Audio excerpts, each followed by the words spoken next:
En esta mañana quisiera que estuviéramos en el capítulo 25 de Mateo, del Evangelio de Mateo.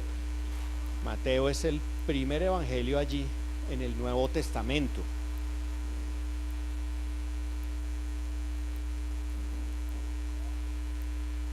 Mateo capítulo 25. Y yo voy a leer de la Biblia de las Américas una parábola que es de las más largas que contienen los evangelios. Mateo 25, capítulo 25, versículo 14.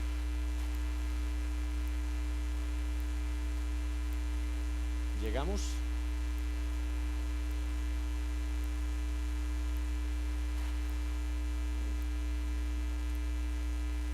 Entonces aquí vamos. Si usted no tiene una Biblia, mire, allá atrás hay un par de Biblias. Le aconsejo que si no tiene una, la tome y que pueda leer por usted mismo la palabra de Dios. El verdadero aprendizaje es de la palabra y es por el maestro, que es el Espíritu Santo. Así es que si quiere obtener provecho y quiere entenderla, obsérvela usted mismo. Voy a leer a partir del versículo 14, capítulo 25 de Mateo. Esto es Biblia de las Américas, es muy similar a la Reina Valera. Y como en la encuestica que les envié, la mayoría dijo que utilizaba Reina Valera, pues entonces espero que no tengan mucho desfase allí. Dice: porque el reino de los cielos es como un hombre que al emprender un viaje llamó a sus siervos y les encomendó sus bienes. Y a uno le dio 5 talentos, a otro 2 y a otro 1, a cada uno conforme a su capacidad, y se fue de viaje. El que había recibido los 5 talentos enseguida fue y negoció con ellos y ganó otros 5 talentos. Versículo 17. Asimismo, el que había recibido los 2 talentos ganó otros 2. Pero el que había recibido 1 fue y cavó en la tierra y escondió el dinero de su señor. Después de mucho tiempo vino el señor de aquellos siervos y arregló cuentas con ellos. Y llegando el que había recibido los 5 talentos, trajo otros 5 talentos, diciendo: Señor, me entregaste 5 talentos. Mira, he ganado otros 5 talentos. Su señor le dijo: bien, siervo bueno y fiel, en lo poco fuiste fiel, sobre mucho te pondré, entra en el gozo de tu señor. Llegando también el de los 2 talentos, dijo: Señor, me entregaste 2 talentos, mira, he ganado otros 2 talentos. Y su señor le dijo: bien, siervo bueno y fiel, en lo poco fuiste fiel, sobre mucho te pondré, entra en el gozo de tu señor. Pero llegando también el que había recibido un talento, dijo: Señor, yo sabía que eres un hombre duro, que ciegas donde no sembraste y recoges donde no esparciste. Y tuve miedo, y fui y escondí tu talento en la tierra. Mira, aquí tienes lo que es tuyo. Pero su señor respondió y le dijo: siervo malo y perezoso, ¿sabías que ciego donde no sembré y que recojo donde no esparcí? Debías entonces haber puesto mi dinero en el banco, y al llegar yo hubiera recibido mi dinero con intereses. Por tanto, quitadle el talento y dádselo al que tiene los 10 talentos. Termina en el versículo 29 y 30 diciendo: porque a todo el que tiene más se le dará y tendrá en abundancia, pero al que no tiene, aun lo que tiene se le quitará. Y al siervo inútil echadlo en las tinieblas de afuera, allí será el llanto y el crujir de dientes. Señor, te pedimos que abras nuestro corazón, abras nuestra mente, abras nuestro entendimiento, y que a pesar, Señor, de mi incapacidad para comunicar, tu Espíritu, Señor, enseñe a cada uno lo que quieres que en esta mañana escuche.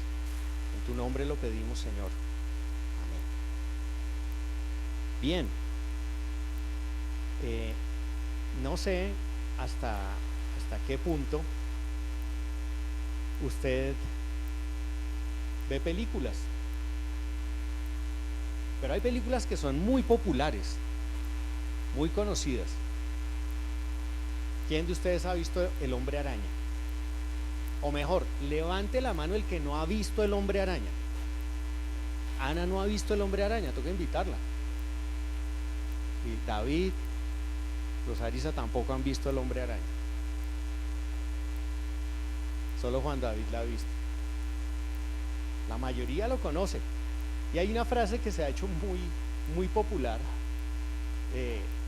que le dice el tío del protagonista cuando él se convierte en el Hombre Araña, el tío Ben. Y se ha hecho popular pues porque este que se convierte en el Hombre Araña pues ha adquirido unas capacidades, ¿cierto? Y un gran poder súbitamente. ¿Y qué fue lo que le dijo el tío Ben al Hombre Araña? A ver, los que vieron la película, todos dijeron que la habían visto. ¿Cómo es, Martín? Un gran poder conlleva una gran responsabilidad. Claro, diciéndole a él, pues ahora que usted es un superhéroe, ahora que tiene unos superpoderes, pues si uno tiene un superpoder, también tiene una super responsabilidad al tener ese poder. Leí que quien diseñó los cómics del Hombre Araña y estos, el inventor de ello, aprendió esa frase, fue de un presidente norteamericano, de Roosevelt, que dijo eso cuando supo que ya tenían la bomba atómica. Él dijo, tenemos un gran poder, tenemos una bomba atómica, pero esa bomba atómica nos está dando una responsabilidad muy grande. De allí fue donde él la tomó para la película. Y en esta mañana, en nuestro mensaje, pues yo lo he titulado de la siguiente manera: un gran encargo, una gran responsabilidad. Si usted no se acuerda cuando salga de aquí de absolutamente nada de lo que dijimos, apréndase eso. Un gran encargo, una gran responsabilidad. Este pasaje que estamos leyendo, quisiera ponerlo primero en contexto, porque muchas veces trae confusión a nuestras mentes cuando no entendemos su contexto. Estos capítulos 24 y 25 del Evangelio de Mateo mayormente se refieren, están en el contexto del regreso de Jesucristo a la tierra. Y en el capítulo 24, ante la pregunta de los discípulos de Jesús acerca de cuándo sería establecido el reino, él comienza en todo el capítulo 24 a darle una cantidad de señales, indicios. Mire, va a pasar esto, va a pasar lo otro, cuando usted vea esto es porque va a pasar esto, pero no se dejen engañar, porque va a parecer que sucede esto, pero eso no es cierto, no se dejen engañar. Y todo el capítulo 24 es así, es lleno de señales de la venida de Jesucristo. Es en ese contexto que aparece luego en el capítulo, perdón, dije 25, es el 24. En el 24 es donde está eso, las señales.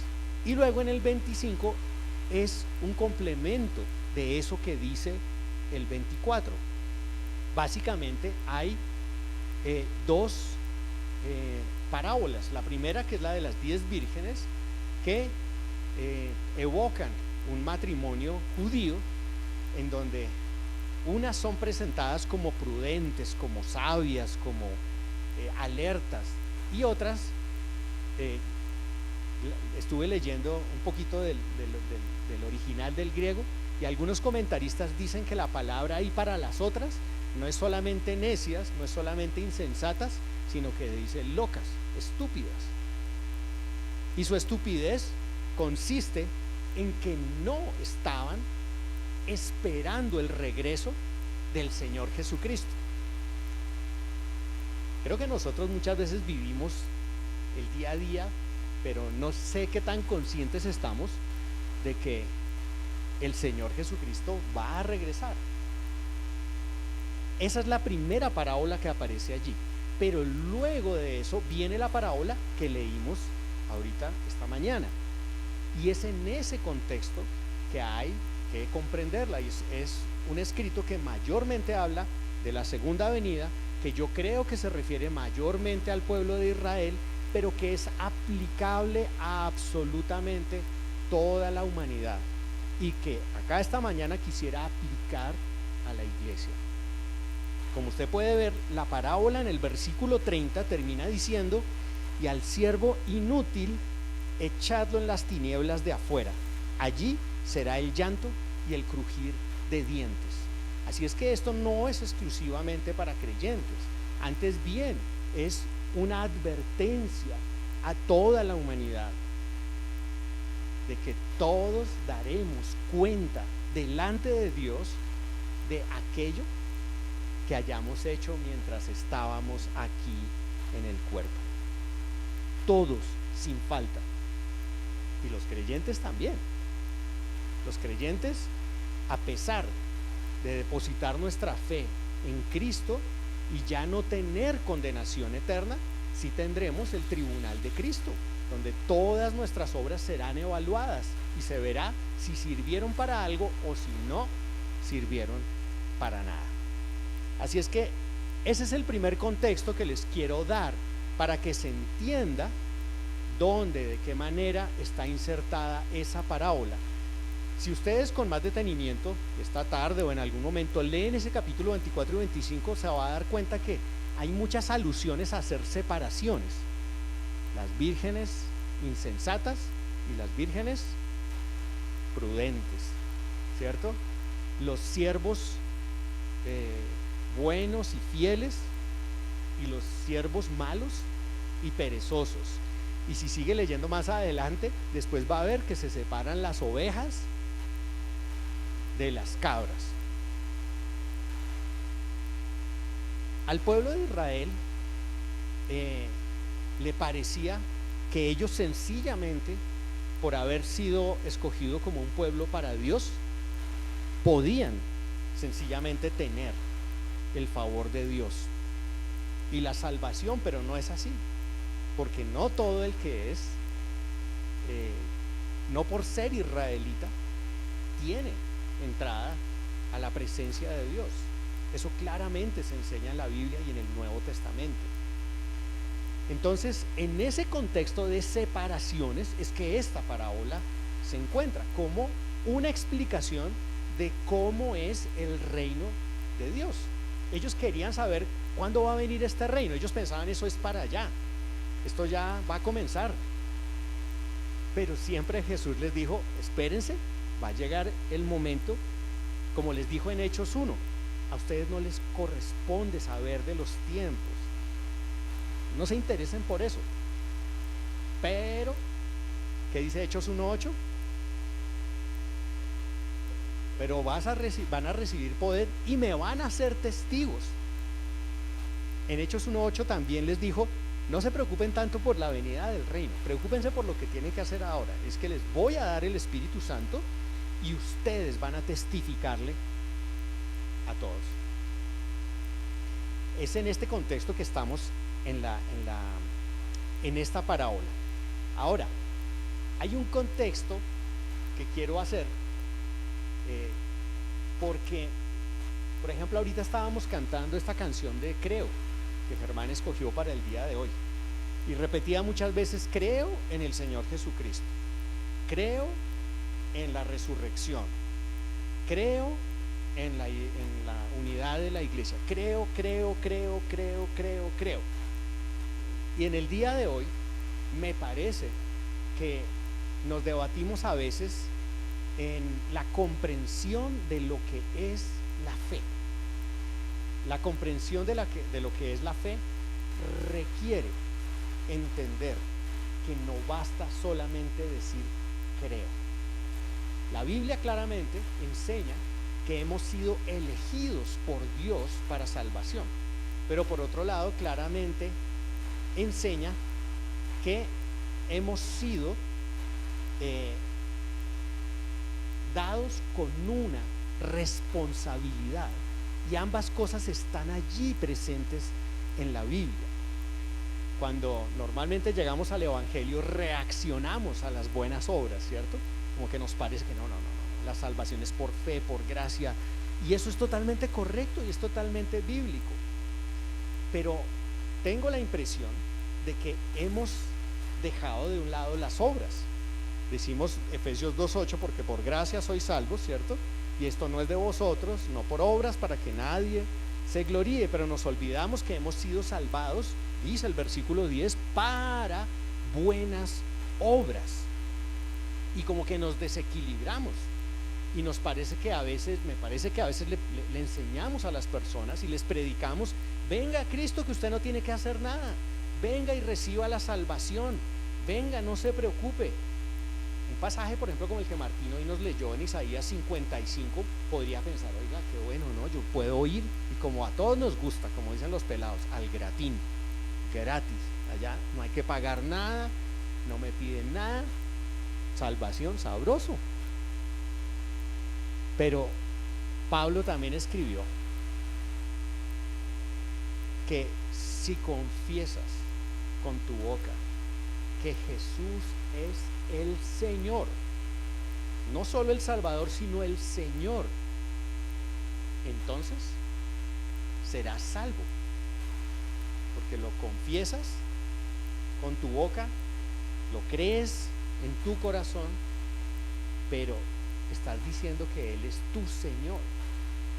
Entonces sospecho que hemos exaltado a Jesús como Salvador, pero no como Señor, y nos olvidamos de nuestras responsabilidades.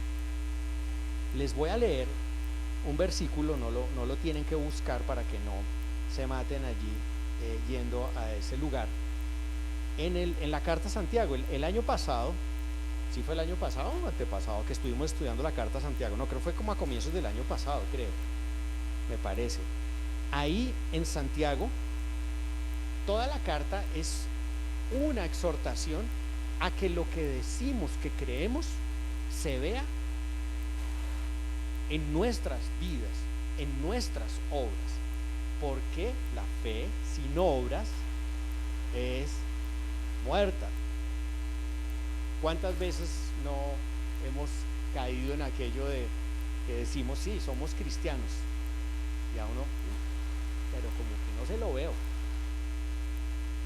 Pues sí, muy bonito que vaya a la iglesia y canta y ora y lee la Biblia, pero pues aquí como esposo, aquí como esposa, aquí como mamá, como papá, como trabajador, como ciudadano, ¿será que sí se ve esa fe? Bueno, en ese contexto de Santiago, el versículo 24 del capítulo 2, él hace una conclusión de todo eso. Él dice: vosotros veis que el hombre es justificado por las obras y no solo por la fe. Claro, la salvación no es por obras, pero la verdadera salvación, la verdadera fe, se manifiesta en obras. Un gran encargo tiene una gran responsabilidad, y es de esa responsabilidad que queremos hablar en esta mañana. Obviamente nadie se puede excusar. He escuchado a algunas personas decir: no, es que si Dios es el que elige, entonces es que Dios no quiere que yo crea en Él, Dios no quiere que yo sea salvo.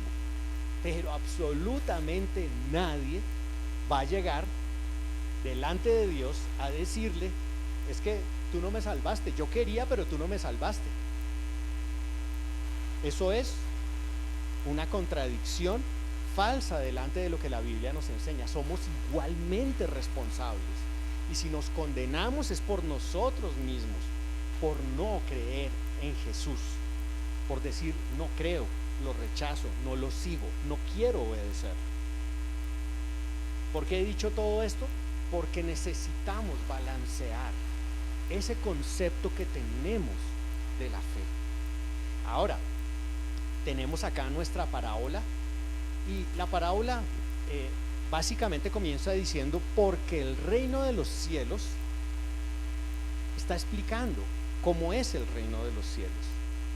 Y si en la de las vírgenes estaba advirtiendo que se debía estar alerta en ese reino para cuando viniera, aquí está hablando de qué hay que hacer mientras ese reino que ya comenzó se consolida. Dice: porque el reino de los cielos es como un hombre que al emprender un viaje, ese viaje, muchos pensamos que se refiere a la distancia que hay entre la primera venida de Jesús, cuando fue crucificado como siervo sufriente, y cuando dijo que regresaría como siervo triunfante, como rey triunfante. Muchas Biblias dicen: emprendió un largo viaje, ese señor se fue muy lejos, pero un día volverá. Acá tenemos a este que se fue a su largo viaje, pero llamó a sus siervos. ¿Y qué hizo? Les encomendó sus bienes, les hizo un encargo, les dijo: les voy a dar. Y las Biblias que dicen talentos, esto es una medida de dinero que no nos vamos a deshacer en explicar, pero que significa mucho dinero. Es como si a usted le dicen: le voy a dar millones le voy a dar, y se los voy a encomendar. Y le dice que le encomendó a cada uno, ¿cierto? Versículo 15 dice: y a uno le dio 5 talentos, a otro 2 y a otro 1. ¿Y de qué manera él decidió dárselos? Según la capacidad. ¿Y qué significa eso? Eso significa que Dios sabe qué es lo que tú debes tener, y Él sabe qué es lo que te dio a ti y por qué te lo dio. Podrías decirte: no, pero ¿por qué Dios no me bendijo con más dinero, con más plata? No tendría algunos de los problemas que tengo este día. Pero Él le dio a cada uno conforme a su capacidad. Él sabe lo que tú puedes administrar. Él sabe lo que tú necesitas para el desarrollo de tu fe. Ahora, aquí esta parábola hace su imagen para los de ese tiempo en forma económica. Algunos han dicho que esta parábola apoya el capitalismo. ¿Por qué? Porque el capitalismo está basado en ser productivo, y a lo que tengo, ahorrar, multiplicar, capitalizar, sumar. Y yo creo que no se refiere a un sistema político en la parábola, pero no lo contradice. Lo que sí dice es que la voluntad de Dios es que cada uno dé fruto.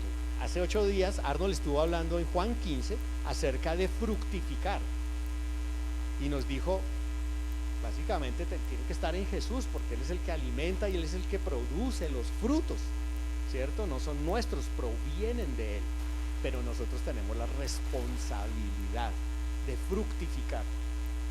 Toda la Biblia dice eso, desde el comienzo, cuando creó a Adán y Eva, dijo: multiplíquense, fructifiquen, administren esta tierra. Siempre ese ha sido su deseo. Y entonces Él nos da conforme a nuestra capacidad. ¿Alguna vez has renegado de lo que Dios te ha dado? Para sacarlo un poco del tema económico, que era lo que Él quería que vieran claramente, porque era la imagen todo lo que Dios nos ha dado, Él nos lo ha dado porque es aquello que nosotros necesitamos. De pronto alguno de ustedes piensa, pero ¿por qué será que el Señor no me dio unos ojos azules? ¿O por qué no me hizo más gordito, yo que soy tan flaco? O si soy tan gordito, ¿por qué no me hizo más delgado? Ay, miren, yo quisiera tener ese pelo crespo que tiene Sara Lucía. Y otro dice, ay no, yo quisiera tener el pelo liso, eso me enreda mucho. Pero Dios le dio a cada uno lo que necesitaba. También le dio Dios a cada uno habilidades, temperamentos, le dio algunas cosas particulares. Alguno dice, pero yo por qué seré así, tan tonto, siempre le hago caso a todo el mundo, haciéndole, ayudándole a todo. Dios lo hizo así, en su sabiduría. Y es necesario que pensemos que Dios ha hecho las cosas perfectas, porque cuando usted se comienza a quejar y le falta agradecimiento por su situación actual, pero Dios, ¿por qué permitió que yo estuviera enfermo de esto? No me hubiera dado esa enfermedad.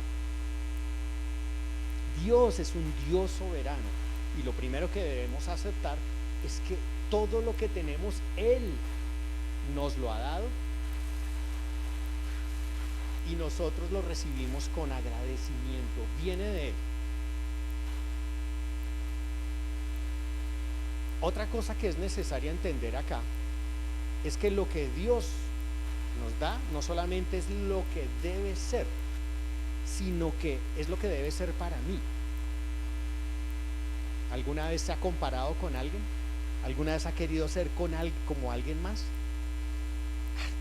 Pero yo como quisiera ser como David, que se saca unas ilustraciones todas chéveres como predicador. Pero no nos debemos comparar. Cada uno de nosotros es único, único, y Dios nos hizo de esa manera. La comparación, lo único que va a hacer es ¿a qué? A frustrarnos. Pero porque yo no soy como él, pero porque ella no es como yo, pero porque no, Dios te hizo como tú eres. Y cuando te des cuenta del plan que Dios tiene para ti, vas a vivir conforme con ello. No vas a estar deseando ser como los demás, ahí scrolleando el celular, y mire mire el otro, cómo se viste mire está cómo sale, y todo lo que tienen, y cuánto viajan. Este aparatico es un daño terrible, porque nos vivimos comparando con todos los demás. Pero no debemos compararnos, porque Dios nos dio a cada uno lo que nos debe dar. Si quiere anotar esa primera idea, lo que Dios nos da es lo que debe ser. No se queje y no se compare. No desee lo que otros tienen, desee lo que Dios tiene para usted. El versículo 16 continúa diciendo que el que había recibido 5 talentos enseguida se fue y negoció con ellos y se ganó otros 5, y el que había recibido 2 talentos se fue y ganó otros 2, pero el tercero, ¿qué hizo? Lo guardó, lo escondió. Aquí yo creo que hay una idea profunda, y es que la diferencia está en lo que cada uno hace con lo que Dios le ha dado, con lo que usted tiene. Así es que piense menos en lo que no tiene y piense más en lo que sí tiene. No desee lo que otros tienen, piense qué tengo yo, qué habilidades tengo yo, que Dios me ha dado, qué oportunidades me ha dado, dónde me ha colocado. La diferencia está en lo que cada uno hace con lo que tiene y no en lo que le fue dado. Si se dan cuenta, Él le dio diferente a cada uno. A uno le dio 5, a otro le dio 2 y al otro le dio 1. Pero tendemos a pensar que se trata de lo que de lo que me dan, de la cantidad de lo que me dan, de la calidad, de las características de lo que me dan, pero no es así, no es así. La diferencia es lo que yo hago con lo que tengo. Esa es mi responsabilidad. Si tú te pones a hacer un inventario, te vas a dar cuenta que tienes muchas cosas, muchas, una familia, unos amigos. El problema es que cuando uno solamente está pensando en lo que no tiene, le parece que no tiene nada, pero sí lo tiene, lo que pasa es que no lo ve. Y eso que tiene, debe usarlo. El Señor le dio poquito, use ese poquito. Hoy está comiendo huevito con arroz, góceselo, disfrútelo. Otro día le toca comer salmón, góceselo y disfrútelo. Aquello que Dios le haya dado. Dios le dio una esposa, gócese con la mujer de su juventud. Ella es su provisión para usted, para que ella sea su ayuda idónea. Dios le dio un esposo, gócese en el esposo que le dio. Dios le dio unos hijos, ¿cierto? No reniegue tanto de los hijos. Ay, que es que no ayuda. Es que no sé qué. Y somos buenos para eso, para criticar, para decir que no sirven, que no hacen, que llegan tarde, que son indisciplinados, que no sé qué. Pero en realidad ellos tienen muchas habilidades, son muy inteligentes, tienen capacidades, son una bendición para nuestras vidas.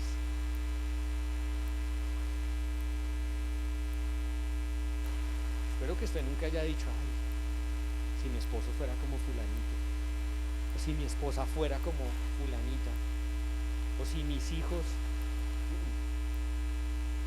Dios se los dio y lo puso en esa situación porque Él sabe lo que quiere para usted y lo que usted necesita. Dice el versículo 19: después de mucho tiempo vino el señor de aquellos siervos y arregló cuentas con ellos.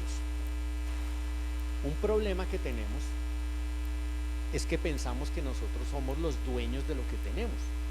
Entonces, este es mi carro, esta es mi casa, esta es mi esposa, estos son mis hijos,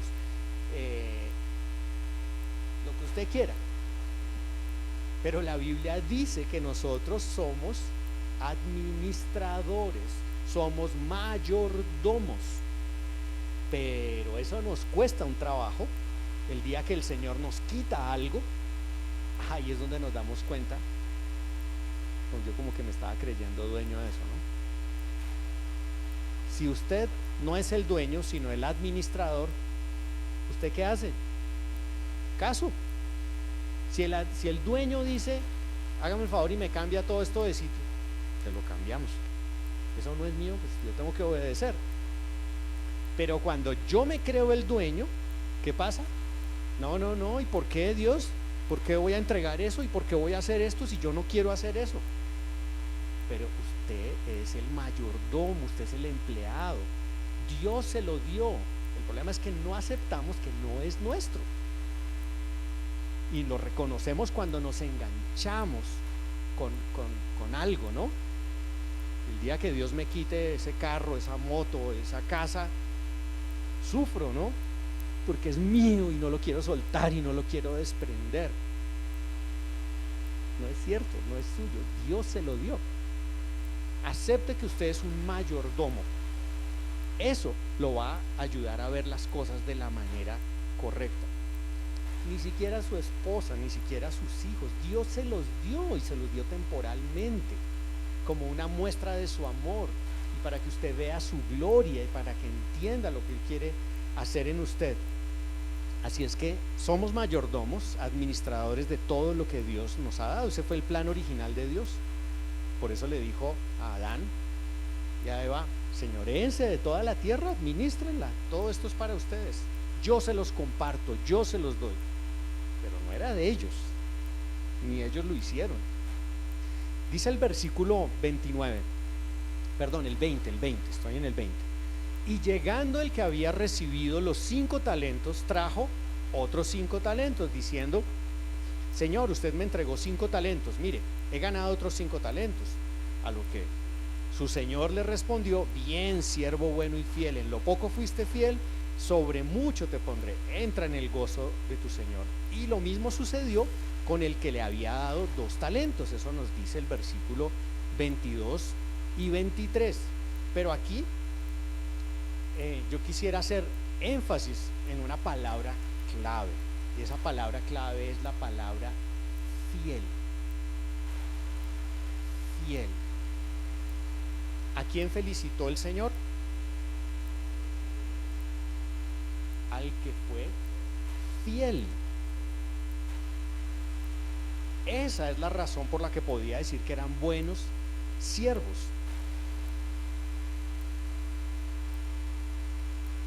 Uno podría pensar: no, es que estos eran buenos porque estos sí produjeron, ¿no?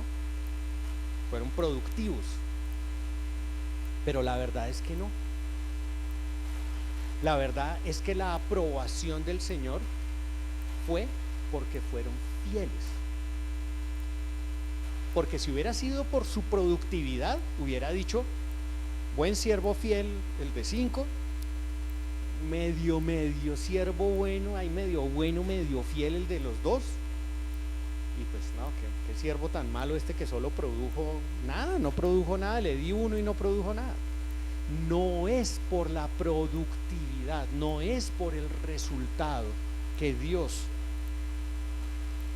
se goza y se alegra en cada uno de nosotros, es por la fidelidad.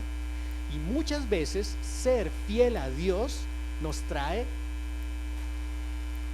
dificultades, nos trae resultados que no son de pronto los que esperábamos. Por ser fiel a Dios, yo he visto separaciones entre esposos, por ser fiel a Dios.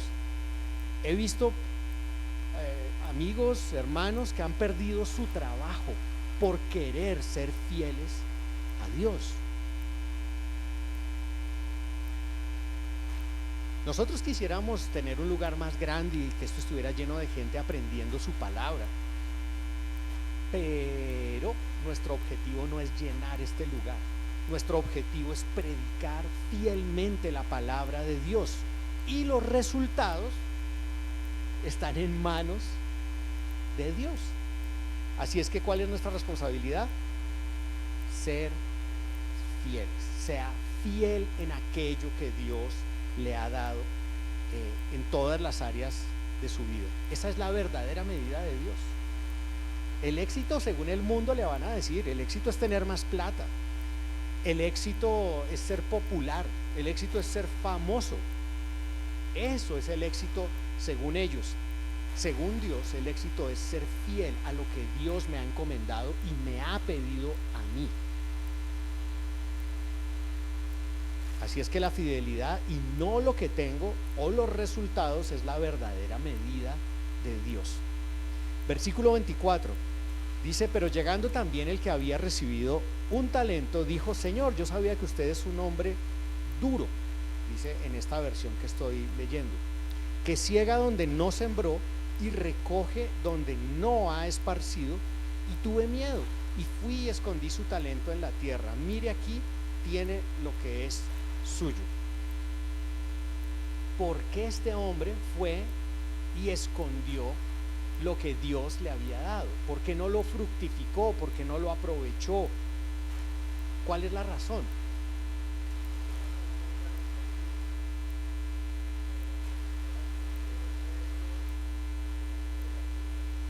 Él dijo: tuve miedo. No se arriesgó. ¿Por qué no se arriesgó? Porque tenía miedo. ¿Por qué tenía miedo? No, ya sabemos que tenía miedo, ya sabemos que no se arriesgó, no hizo nada, tenía miedo. ¿Pero por qué tenía miedo? Bueno, no los entendía todos porque hablaron todos al tiempo.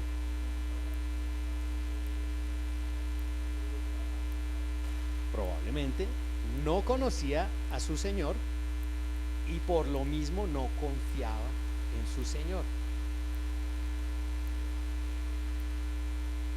Lo que dice la palabra es que él tenía un concepto de Dios, no dice eso. Nos remitimos a lo que dice la palabra. Dice: yo sabía que usted es un hombre duro, que ciega donde no sembró y recoge donde no ha esparcido. Le dijo a su Señor: es que yo sabía que usted es muy severo, usted es muy estricto y viene a pedir cuentas. Entonces pues yo resolví hacer eso. Si nosotros creemos que tenemos un Dios severo, que simplemente quiere resultados y que nos va a pedir cuentas, probablemente va a nacer en nosotros una actitud de temor, de miedo. Pero eso es una visión incorrecta de Dios. Dios nos ama. El deseo de Dios es que fructifiquemos. El deseo de Dios es que hagamos su voluntad. Yo creo que la actitud de este hombre fue la incorrecta y su problema era que no conocía a Dios. De hecho, cuando termina la parábola dice: échenlo ¿en dónde? Esa es la prueba de que no conocía a Dios y que Dios no lo conocía a él. Tenemos que conocer a nuestro Dios. Esta es una iglesia en la cual nosotros queremos que todo el que cree en el Señor Jesucristo asuma sus responsabilidades y utilice el máximo del potencial que Dios le ha dado para su beneficio y para gloria de Dios y para servir a la iglesia, para edificar a la iglesia. No somos el tipo de iglesia que quiere que una sola persona esté aquí parada y que todos los demás sean asistentes y miren lo que los demás hacen. No, queremos que cada uno de ustedes utilice lo que Dios le ha dado, sus habilidades, su dinero, sus capacidades, su salud, su inteligencia, la inteligencia que Dios le ha dado, la creatividad que Dios le ha dado. Esa es su responsabilidad y hoy los llamamos a hacer uso de esa responsabilidad con la advertencia de que hemos de dar cuentas. Ahora, si usted no ha creído y no ha confiado en Jesús aún, hoy puede ser el día de su salvación. Si no, la advertencia está muy clara ahí. Puede terminar no en la vida eterna, sino en la condenación eterna. Pero a cambio de eso, no solamente puede tener salvación al reconocer que es un pecador y vida eterna por medio de la fe en la obra de Jesús, sino que puede tener una vida con significado, con propósito, en sus circunstancias objetivas y reales. Mire lo que dice el versículo 26. Pero su señor, ¿qué le dijo a este? Siervo malo y perezoso, sabías que ciego donde no sembré y que recojo donde no esparcí. Debías entonces haber puesto mi dinero en el banco y al llegar yo hubiera recibido mi dinero con intereses. Eso vuelve a probar que no se trata, o sea, es que Dios no está pidiendo que nosotros produzcamos cosas como si Él las necesitara, es que Él ya las tiene, es que son de Él. Él lo único que está pidiendo es fidelidad, y si al menos un poquito de interés hubiéramos tenido en hacer lo que Él nos ha pedido, en algo hubiera fructificado. Varias veces se nos dice en los evangelios que algunos fructifican así un poquito, otros un poquito más y otros muchísimo, pero Dios no estaba juzgando eso, no está juzgando eso, y este señor no lo estaba haciendo, estaba diciendo solamente quería que fueran fieles independientemente de lo que resulte. ¿Estás siendo fiel a Dios con todo lo que te ha dado? En tu familia, en tu trabajo, en la iglesia. Yo sé que cada uno de los que ha creído tiene al menos un don y tiene que ponerlo a funcionar. Hay alguien aquí que necesita de esa habilidad que tú tienes, y yo necesito de las habilidades que ustedes tienen. Es algo mutuo. En el cuerpo de Cristo todos tenemos un lugar. No tengamos miedo. A veces tenemos miedo de asumir responsabilidades o de encarar algún reto, pero en vez de eso, digamos, tengo gozo en el nombre del Señor, porque Él me ha escogido, Él me ha salvado, Él me ha dado algo para hacer y puedo ser útil con aquello que yo tengo. No tengo miedo, yo sé que Él me ama y por su espíritu Él me va a usar. Puede que me equivoque, puede que esté aprendiendo, y obviamente tengo que desarrollar las habilidades que de pronto ni siquiera he descubierto, pero debo hacerlo, pero hacerlo no con miedo. El que conoce a su Señor sabe que puede tener gozo, sabe que Él le ama, sabe que tiene solo pensamientos de bien para su vida. En el versículo 29, hacia el final, termina siendo una conclusión. Normalmente las parábolas al final tienen una conclusión, como para que usted se vaya con esa conclusión. Dice: porque a todo el que tiene, más se le dará y tendrá en abundancia, pero al que no tiene, aún lo que tiene se le quitará. ¿Cuántos de ustedes han querido aprender un idioma? Han hecho el intento. Yo quiero aprender inglés, que es lo más común. Seguro que si lo ha intentado, se ha dado cuenta que si usted no se ejercita en ello y no lo practica, ¿qué sucede?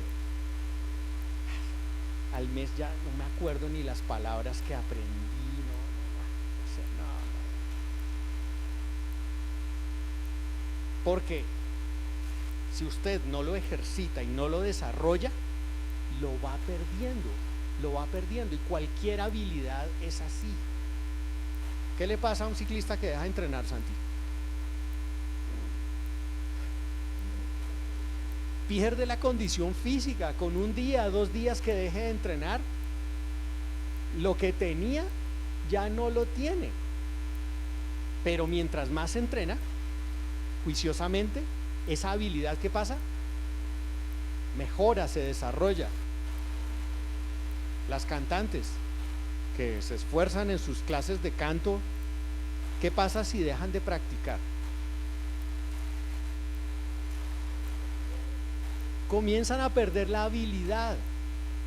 ¿Quiere aprender algo? ¿Qué pasa ya con la mecánica de las motos, Felipe? ¿Ah? No, ahí Jair y Felipe, que son los colegas, seguro que para poder ser un buen mecánico, pues han tenido que tener mucha práctica, y si no hubieran persistido en eso, pues la habilidad no se hubiera desarrollado y la hubieran terminado perdiendo. Yo creo que lo que el Señor dice acá es que lo que no usas lo pierdes y se desaprovecha, pero tú lo tienes. Estoy seguro que tienes algo, porque Dios ha encomendado a cada uno algo. Es conmovedor cuando vemos personas discapacitadas. El testimonio de Nick Vujicic, que muchos de ustedes conocen, que nació sin brazos y sin piernas y ha tenido más influencia que todos nosotros juntos.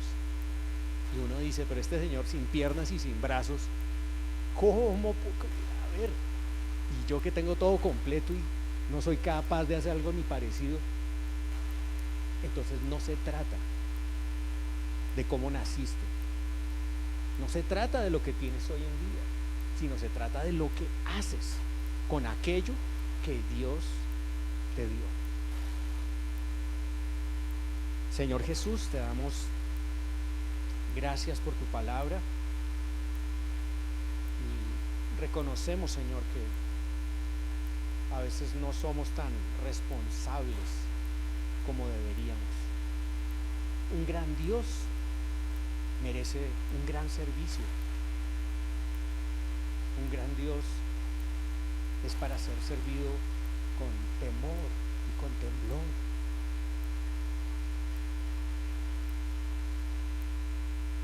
Te pedimos perdón, Señor, por no